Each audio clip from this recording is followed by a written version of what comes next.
everyone, welcome to this video. The Flying Scotsman here. What we have today is the Packard Bell iGo 6000, and well, while the machine looks to be in pretty good condition, I must say, I think it is feeling a wee bit sorry for itself. Firstly, the hard drive, well, it's a bit slow.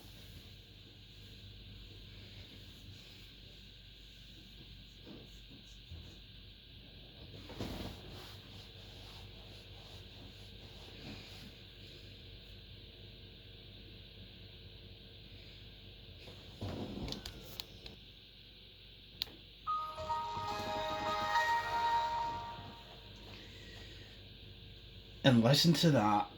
That is awful.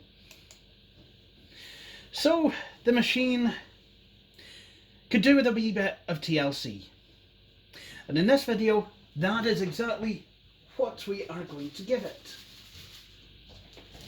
So, I've managed to find some speakers. I don't know how good they are, but here they are anyway. These are apparently the speakers that go to this machine, so hopefully they'll be okay. Hopefully they've been absolutely fine in shipping and what have you.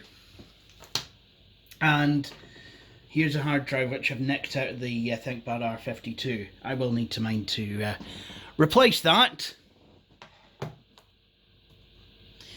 But for the time being, let's shut this machine down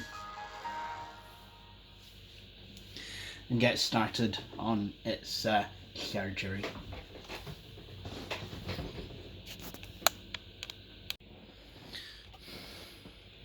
So, the next step now, I believe, is removing the screws from the rear of the machine. So, first thing I'm going to do is I'm going to remove this memory, this hatch cover, which I think has memory underneath it. I can't remember how much RAM is in here.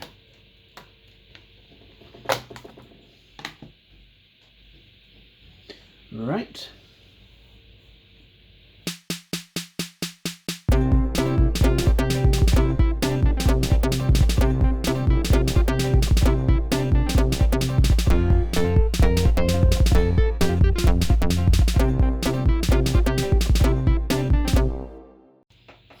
Well, after a few hidden screws, I finally managed to get this guy off. So, the next thing to do now is, I think, the hard drive. Now, in order to get the hard drive out, I believe it's in a caddy, obviously. So, got a couple of screws to remove.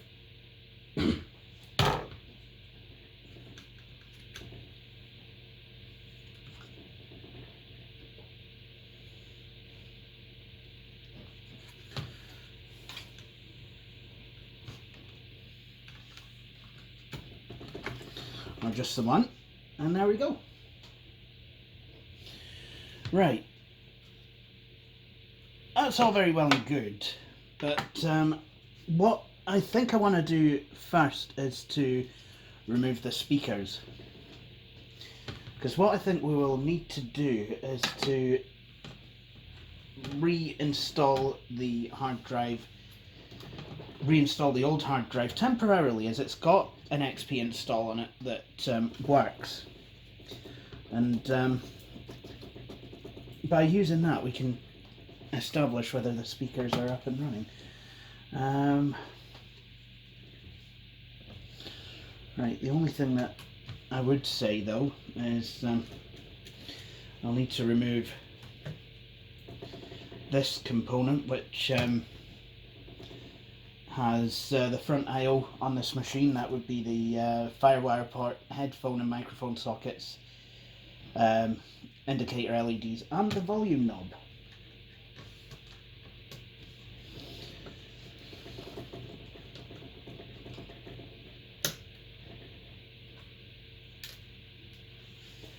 Right, and I've just lost the screw. Oh, no, I've not. There we go. Now, oops. There we go.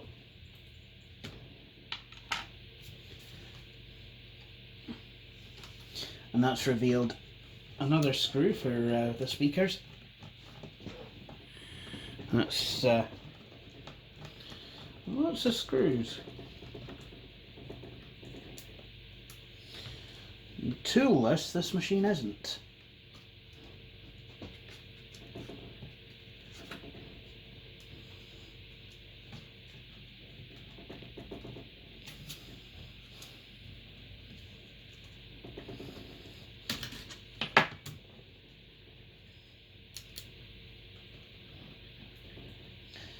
I'm having to, there we go.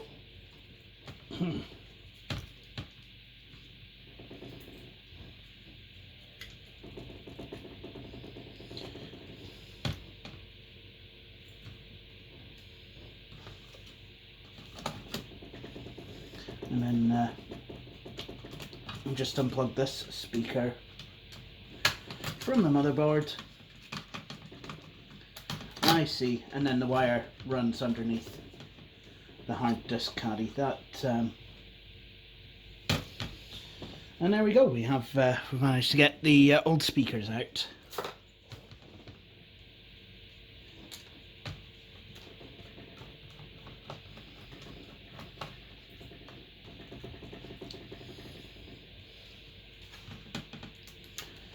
And there we go. We can actually remove this screw.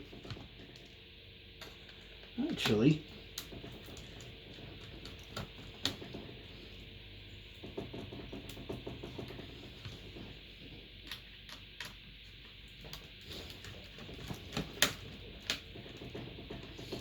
remove these screws, and there we go. Can actually get access to underneath the hard disk caddy, which is quite good. And what I can do there is, yeah,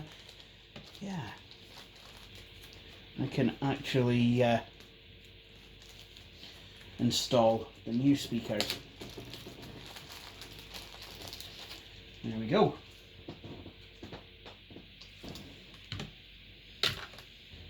So I believe that well, first of all, I think I want to clean this machine up a bit.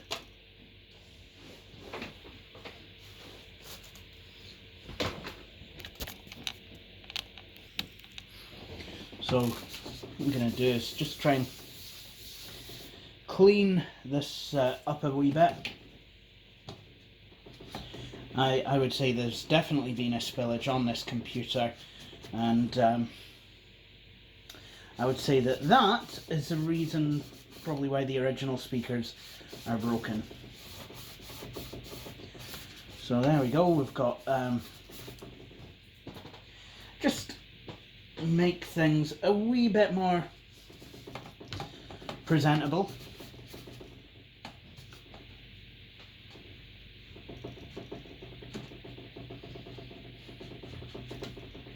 Could really do with getting in there with a toothbrush, but never mind.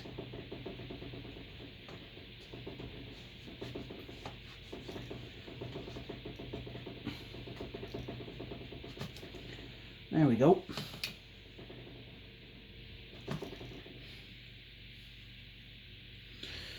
Right.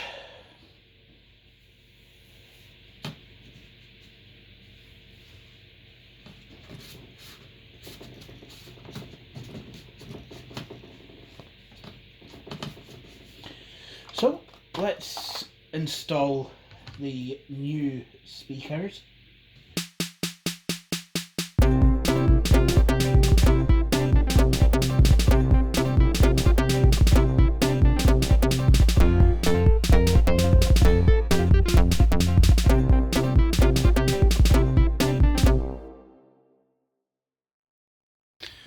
So I've managed to get the other items fitted, the caddy holder, the I/O panel, and the speakers are plugged in and screwed down. So what I want to do now is just, well, I want to test the speakers. So with that, I'll plug the old hard disk in. I'm going to plug in the switches, and I'll plug in the keyboard.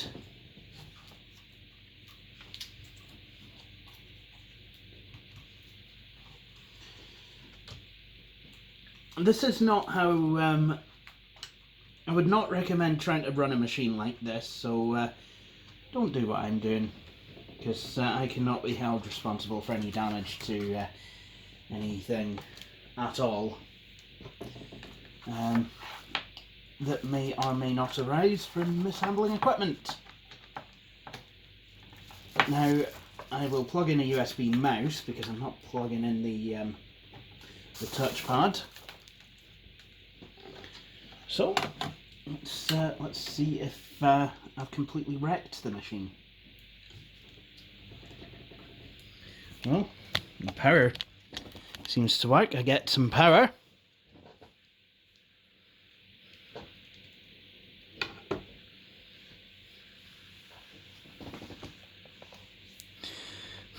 Look at this machine, absolutely flaming ridiculous.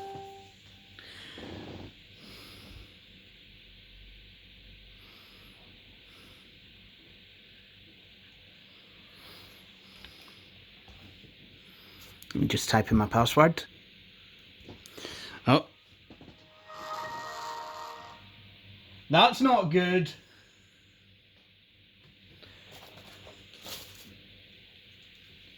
Really? So these speakers are pretty much as bad as the old ones.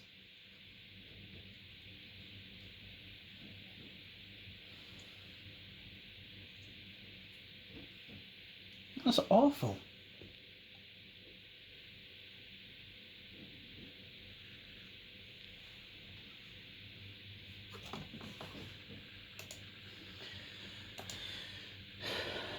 That's blooming terrible.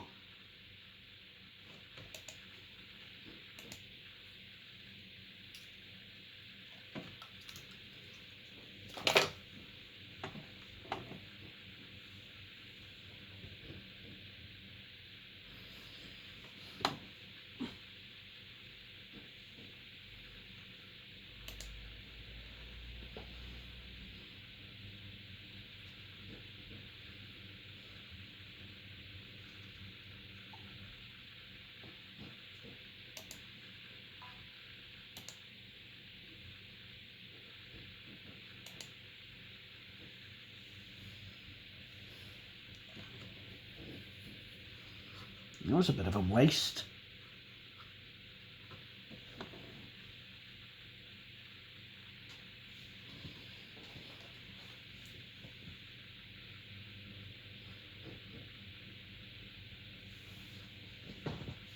Oh, while that's scanning the media, what I will do is see if I can clean this battery up a wee bit.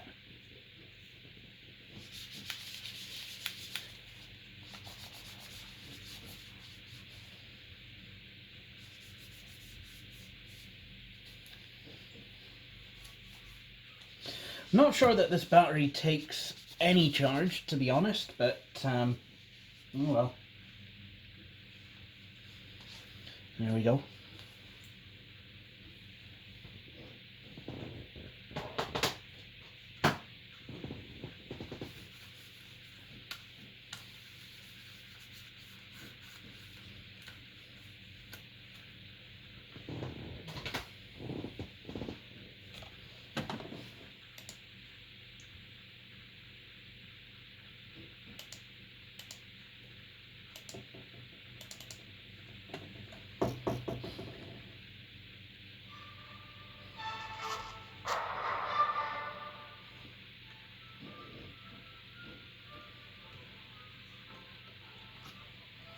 Oh wow, that does seem a bit better though.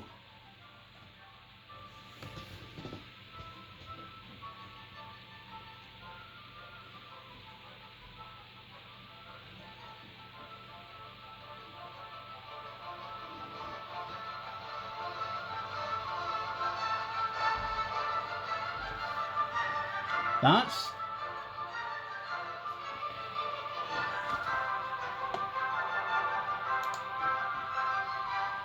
quite a bit.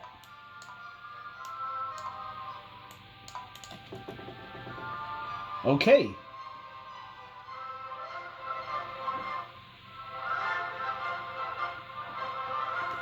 That is quite a lot better.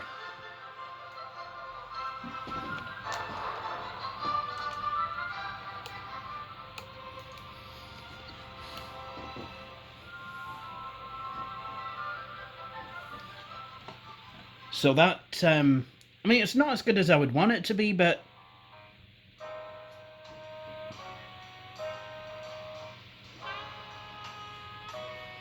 not as bad as it was.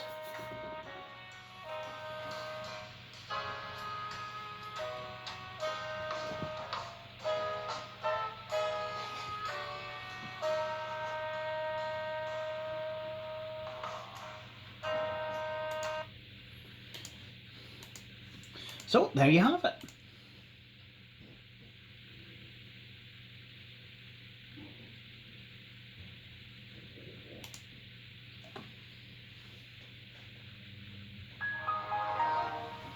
Yeah, no, that is a lot better.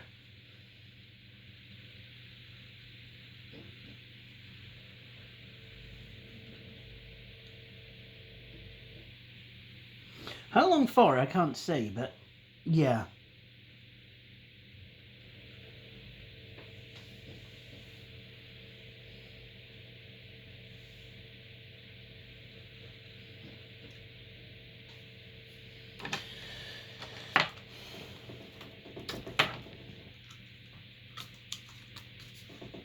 So, next thing I want to do is to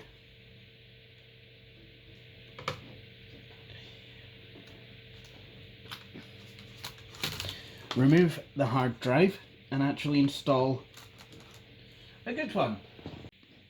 So the new hard disk has the brackets on it. So it's time to now install it. There we go.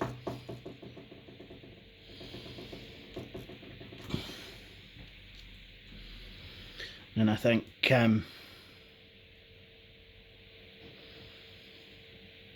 we go. I think just need this screw to hold the hard disk in place. Very nice, very nice.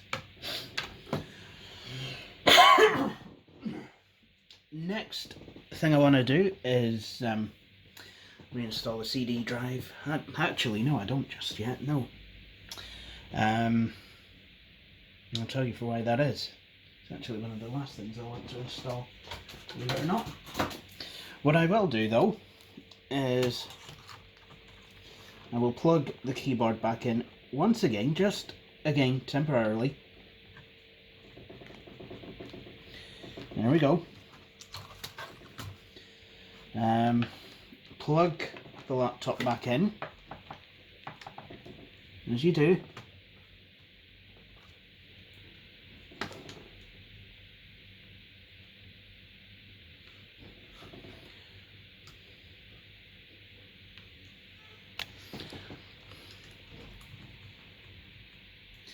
Press F2 to enter the BIOS setup. It's running with 768 megs of RAM, megs, and an 80 gig hard drive. Excellent. So, what I'm going to do, just going to unplug it, and then next thing I'm going to do is I will remove the keyboard now and the button bar.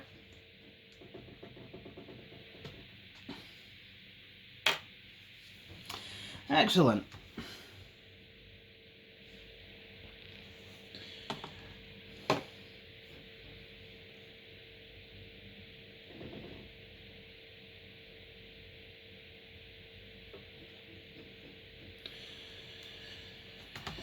So, I think the next thing I want to do now is to reinstall the palm rest, keyboard surround, whatever you want to call it. Every computer manufacturer has a different name for this guy, so it's fun.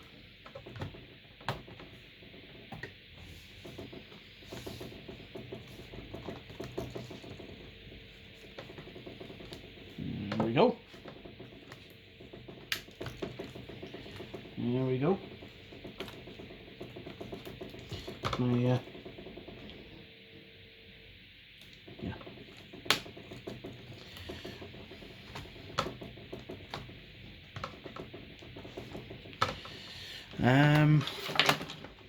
Oopsie.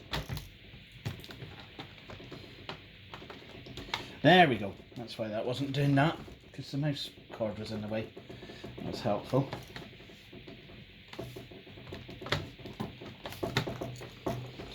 So,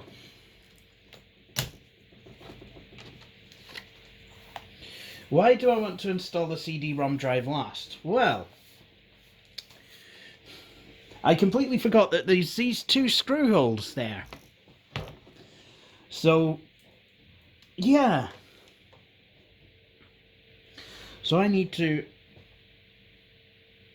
obviously try and screw these in. And this screwdriver is a wee bit on the thick side, so it's not exactly the easiest thing in the world to do, but one of the screws is in, so that's good. And the next screw will be the next one in.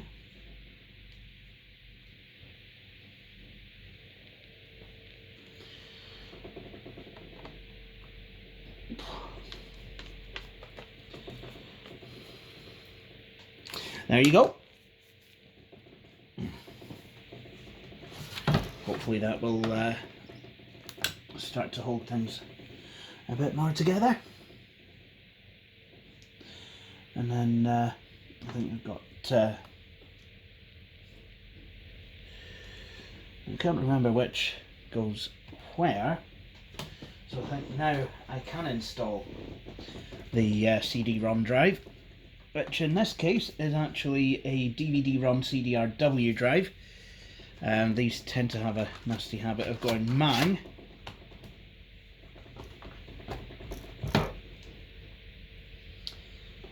But I mean, that's what was available at the time. This machine hails from... Right, I'm going to need to try and concentrate here actually, because yikes, that's not what I wanted.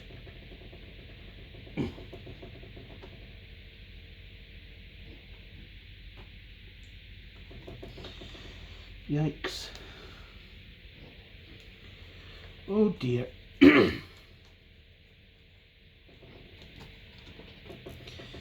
Actually, I think I needed the smaller screw. Oh.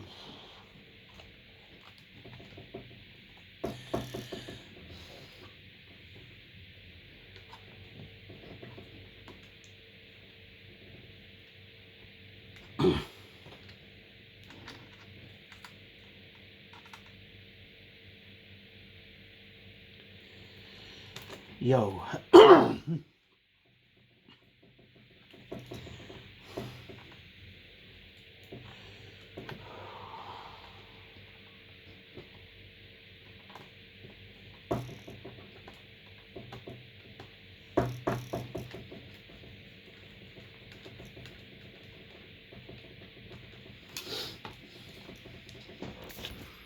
Right, optical drive is installed. So this machine hails from late 2002 into early 2003, I believe.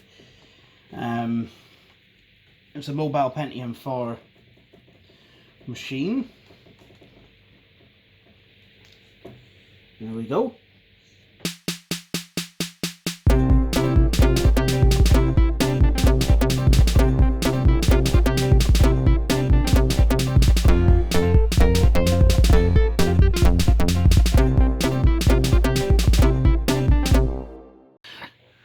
Right, so the palm rest has been reattached. So now it's, well, it has at the bottom anyway.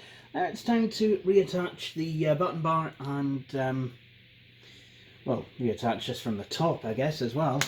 That would usually work. There we go. There we go.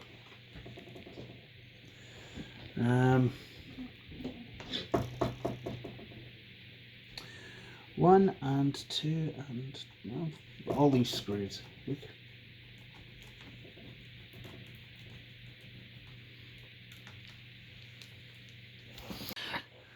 Right, so the palm rest has been reattached. So now it's, well, it has at the bottom anyway. Now it's time to reattach the button bar and, well, reattach this from the top, I guess, as well. That would usually work. So I have pretty much all the screws in. So next thing to do is to fit the keyboard. Then I'll just need to fit the button cover, and then I can reattach a battery and start working on the software side of things.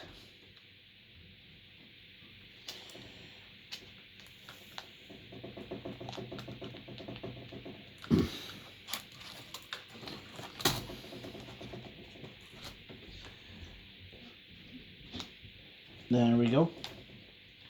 Just gonna, there we go.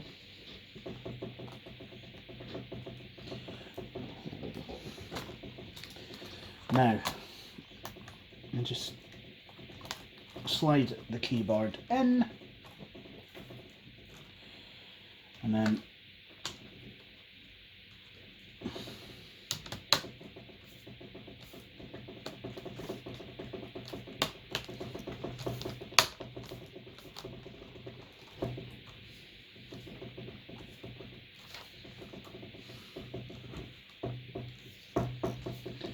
there you go.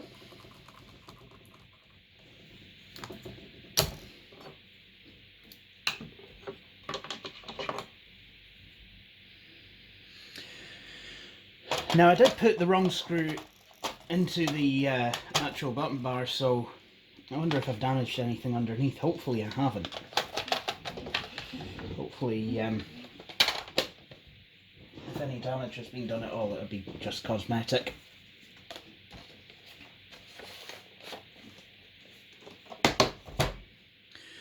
There we go.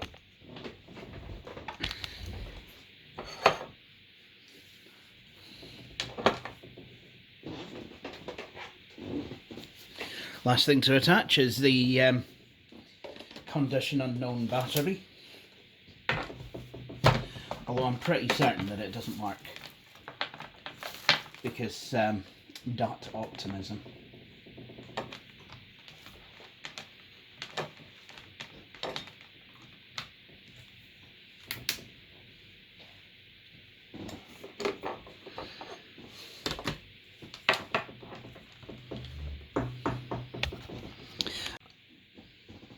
So, let's get started.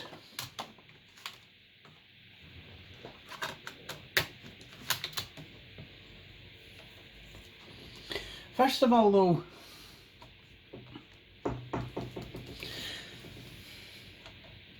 I'd like to just remind myself what CPU is in here. It's a 2 GHz mobile Pentium 4. Brilliant.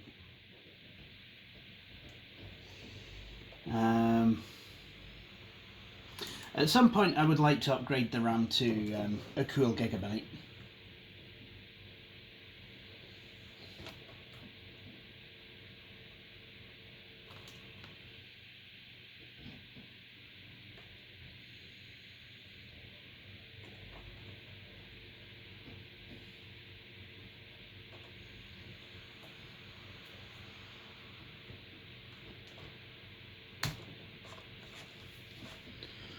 There we go.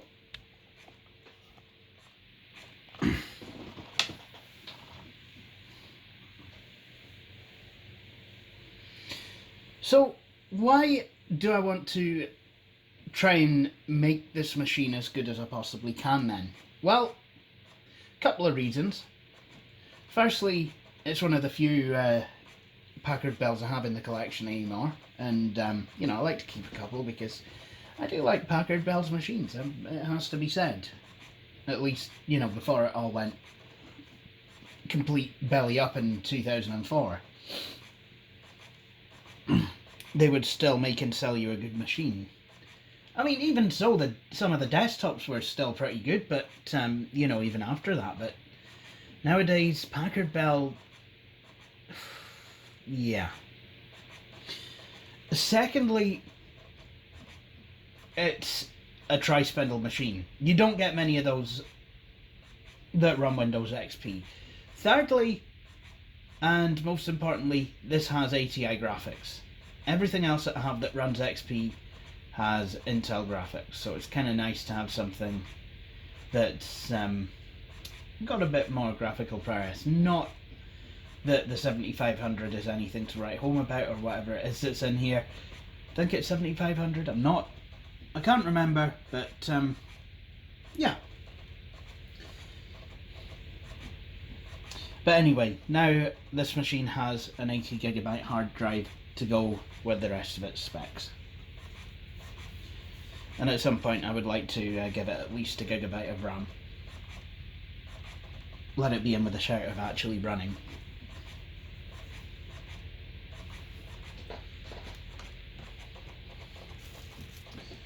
So, while I have plugged in the power and an external mouse, I would also like to maybe plug in some network.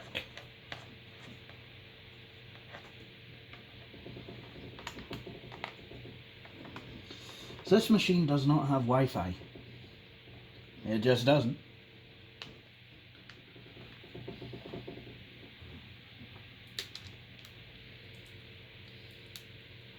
There we go.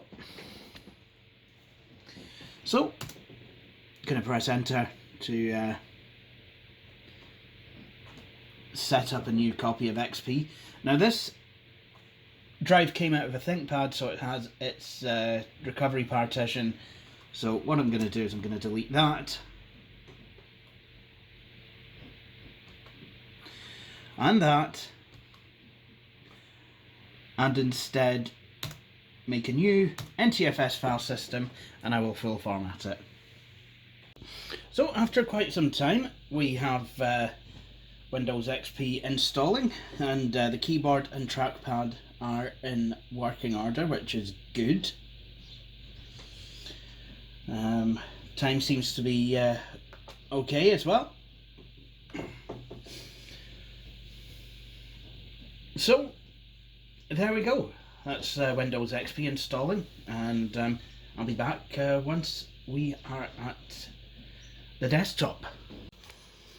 So we are in Windows. So let's get some drivers installed. I managed to find a chipset driver, so quite interested to learn that this uses an ALI chipset, which is actually what my 2006 custom built used. Obviously not the same one. I mean, this one uses the M1533. My 06 custom built was a desktop running AMD. Yeah, it was a desktop with AMD graphics. No, AMD CPU rather, and ATI graphics. But that's not really anything to do with the chipset per se. But there we go.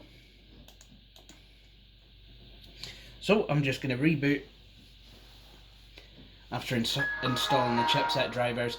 Always a good idea to try and install chipset drivers to get the best performance out of a given computer, if you can. I've even found that even with the 440BX drivers on Windows 98, it's a good idea to have some by Intel.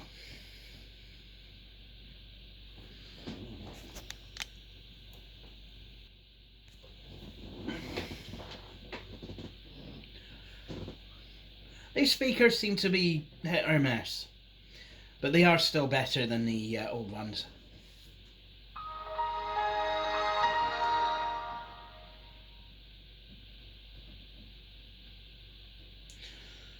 Probably on their way out rather than completely gone. Right.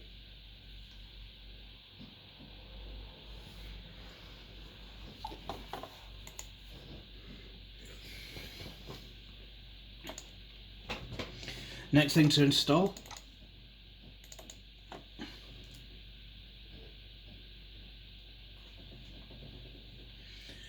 Video graphics.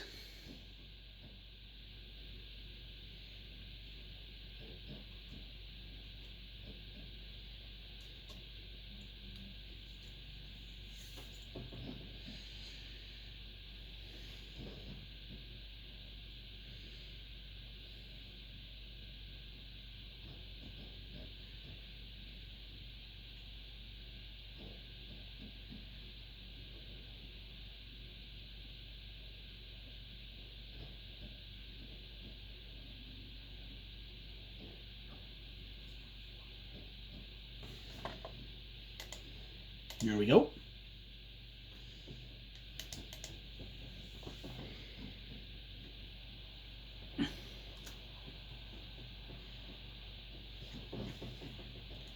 Now just a way to install the other drivers, and then Windows will have all of its drivers.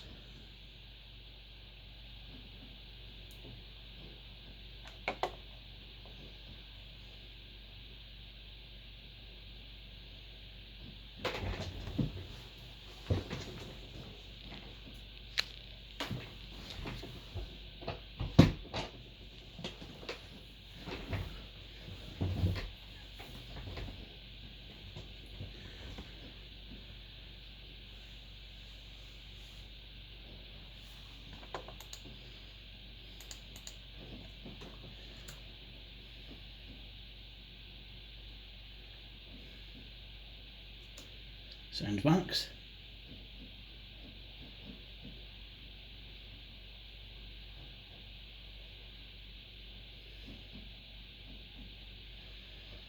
So this was pretty standard form for drivers at the time, Soundmax Audio.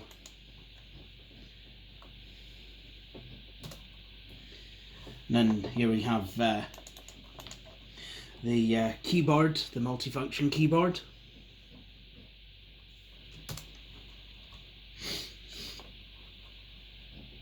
Now I have to install this manually, so the way to do this is I've navigated to where the drivers are, and I just want to go to my computer.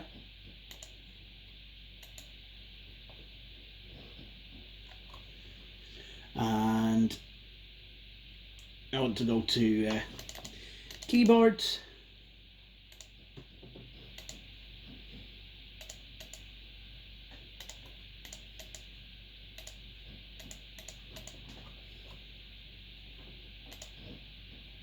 and then there we go.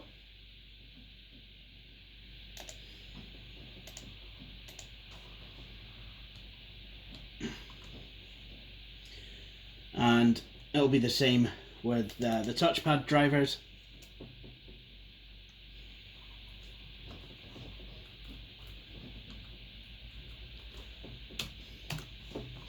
Now, an interesting thing about this laptop is that sometime in the late 90s, Packard Bell were actually bought out by NEC. So Their laptops from then on, their Easy Note series and their iGo and their Easy One, which and everything else were essentially NEC Versas. That's what this machine is. Essentially, in some parts of the world. I know that Elmo 3 either has or had an NEC Versa laptop. It was Windows 98 era. Very, very much like the Easy Note series machines that I have or have had. And I know that this too is an NEC Versa, possibly in the United States as well. I have seen this as an NEC Versa, not in real life, but I have seen it on the internet as a Versa.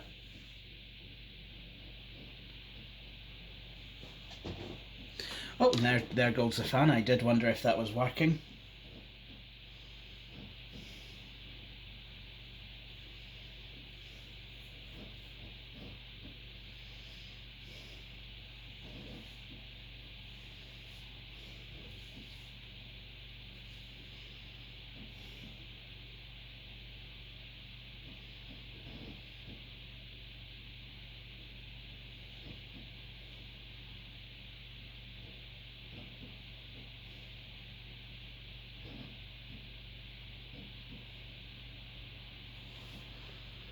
Taking its time.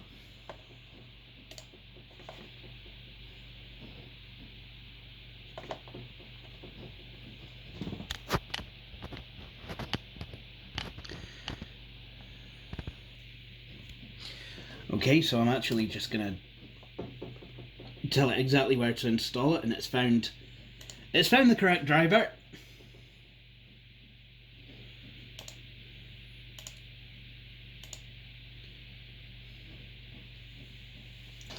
Excellent.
And there we go.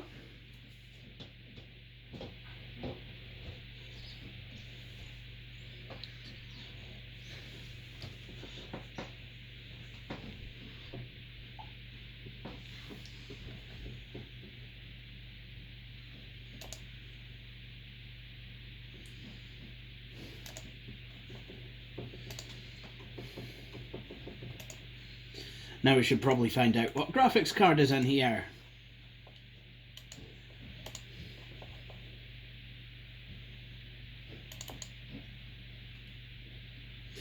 It's a Radeon IGP 340M. So, quite a basic graphics card. Not sure how well this will game, but it'd be interesting to find out.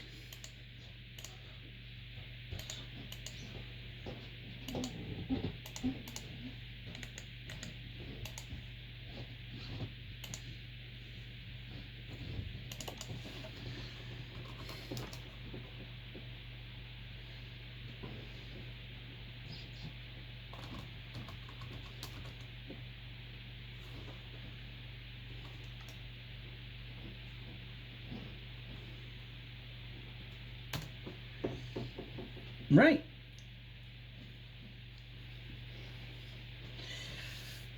So the next thing to do is to install the unofficial Service Pack 4. While I'm doing that, I'll just increase the number of start menu items. I usually like to do that.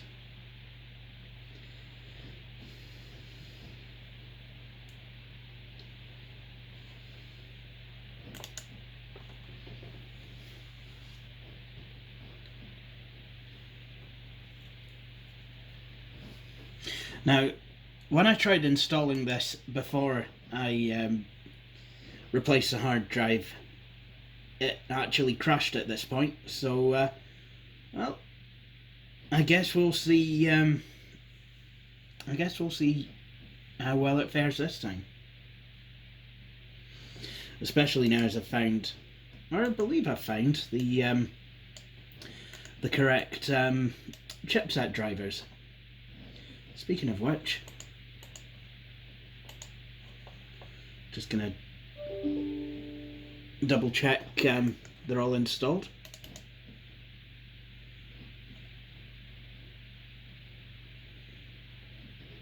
Yeah, that seems to be in order.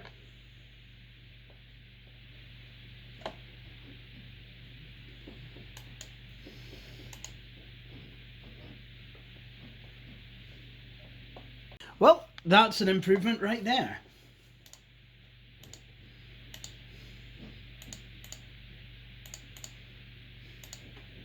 So, I guess the best thing to do is just to let this install. Well, it's quite interesting. Graphics on this machine leave quite a bit to be desired. 3D Mark 3001 score of 1497. The Flying Scots machine on a 933 MHz Pentium 3 with the GeForce TI 200 posted a score of 4,700 and I think 16 or something like that. It was quite a lot anyway. But I mean, this is a laptop that was built only a year or two after the hardware that the Flying Scots machine is based upon was built. So the machine is up and running though, so I think I will leave it there. So thank you for watching this video. I hope you've enjoyed it, and please join me for my next one. Cheery bye.